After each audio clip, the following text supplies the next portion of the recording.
Now I've got a little peyote sample here that I've made, and I'm almost out of thread, so I thought I would show you how to end off a thread.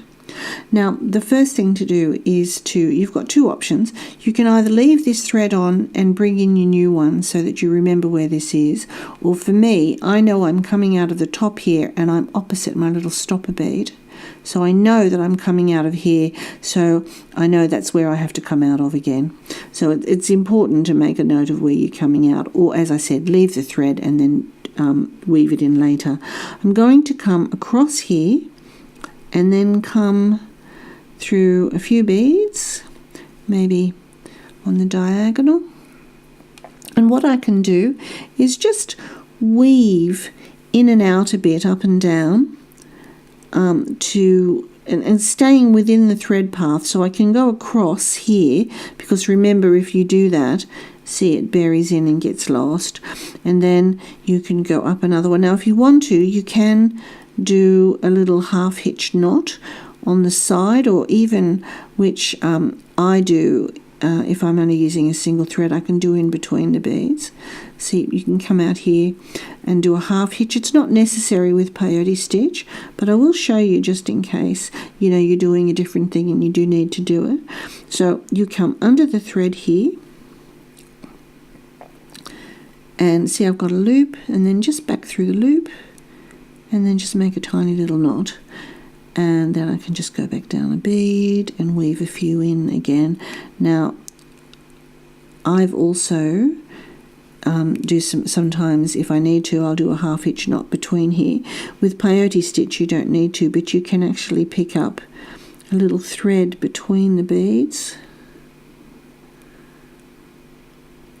Just catch it between the beads.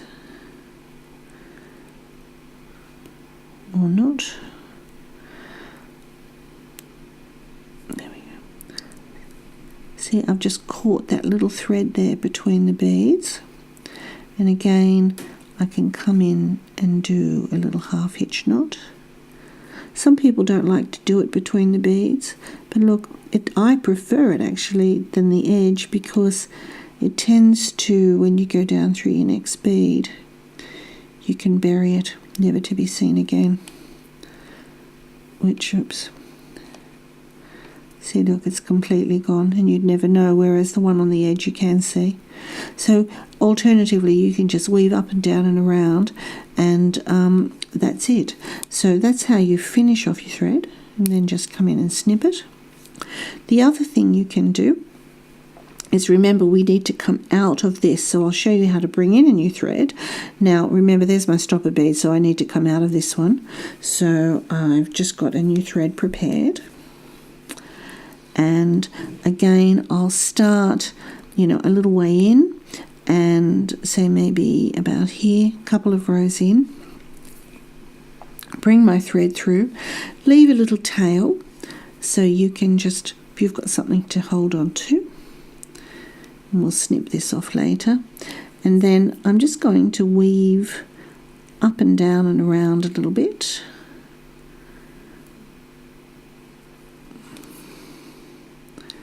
You know, sort of up, down, maybe back down through the same bead even.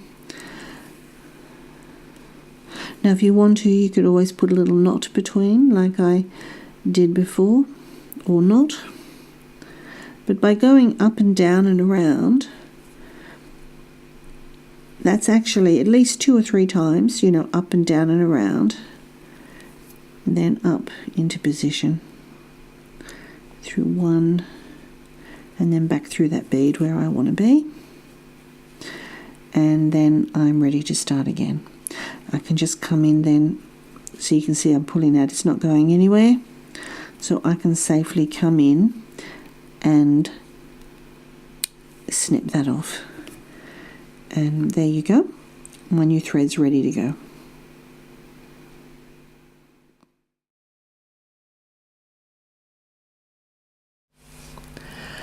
So what I'm going to show you for that little cheats way is what's called a weaver's knot. Now I've got my new thread and I've left myself about a 6-inch tail here, and I'm just going to make a little loop around my finger, and you can see there's the loop there. Then I'm going to just bring, and I'll leave that there like that, and then I'm going to bring the tail underneath between the two. Can you see that? And then I'm going to grab the middle of it and pull it through. See, so I've got like a little double thing here happening.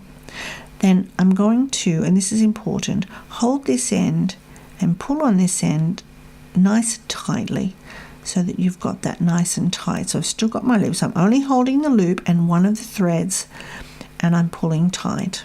Okay? Then I've got my loop, and here's my end thread. I'm going to thread the loop on,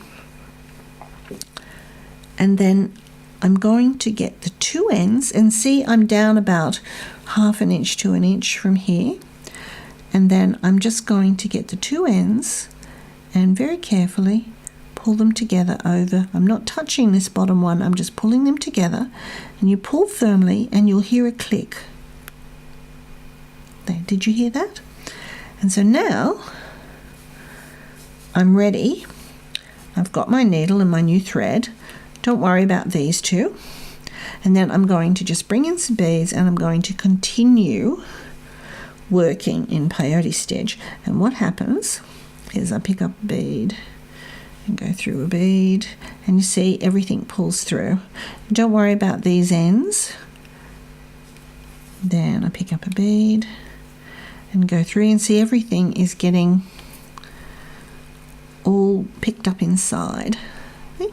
Now, as I said, you can only do this if you're using large hole beads, or you're not doing very many passes. If you were doing very intricate bead work, you can't use this method, but it's a great method if everything's right for you. Because now this thread's all in. There's that knot gone. And then all that I need to do now is I've come through to this end. Right, so all I need to do now is just trim off my ends. So this is a nice little quick and easy cheats way if it works with what you're doing. And so now I'm ready to continue on with my next row.